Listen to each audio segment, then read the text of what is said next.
एक छोटे से शहर में बुशर बेगम अपने बेटे फहद और नई बहू हिना के साथ रहती थी। बुशर बेगम अपने बेटे से बेहद मोहब्बत करती थी और उनकी दुनिया बस फहद के गिर्द घूमती थी। जब फहद की शादी हुई तो बुशर बेगम के दिल में एक अनजाना सा खौफ बैठ गया, कहीं बहू बेटे को उनसे दूर ना कर दे। शादी के शुरू के दिन खुशियों भरे थे, लेकिन जल्द ही छोटी छोटी बातों पर टकराव शुरू हो गया। बुशर बेगम चाहती थी कि घर के सारे काम उनके तरीके से हों, जबकि हिना नई नस्ल की थी, थोड़ा अलग अंदाज रखती थी। हिना दिल की अच्छी थी, लेकिन कभी कभार नादानिस्तगी में सास की बातों को नजरअंदाज कर बैठती।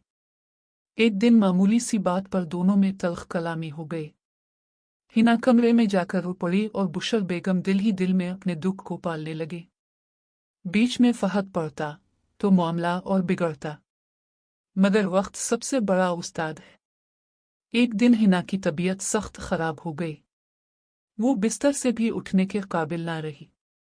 बुशर बेगम ने अपनी सारी नाराजगी भुलाकर माँ की तरह हिना की खिदमत की।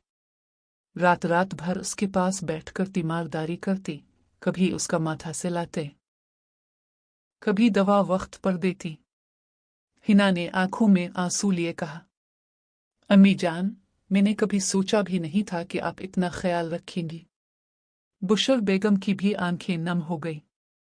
बेटी, जब तो आई थी मैं डर गई थी कि कहीं मेरा बेटा मुझसे दूर न हो जाए, पर आज समझ आई है कि मोहब्बत बांटने से कम नहीं होती, बल्कि बढ़ती है।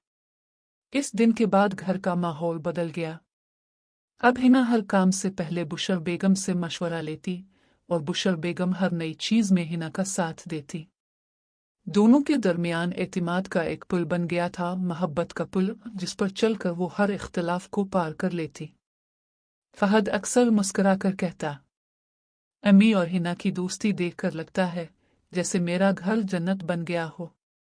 ये कहानी तमाम इन लोगों को ये पैगाम देता है जहाँ सास बहू के दरमियान इख्तिलाफात चल रहे हैं। सास बहू का रिश्ता आजमाइश से भरा होता है, मगर मोहब्बत, बर्दाश्त और एक दूसरे को समझने की कोशिश से ये रिश्ता सबसे हुसैन बन सकता है। उम्मीद है आपको ये छोटी सी कहानी पसंद आई होगी। बुराए मेहरबानी इस वीडियो को लाइक, चैनल को सब्सक्राइब करें।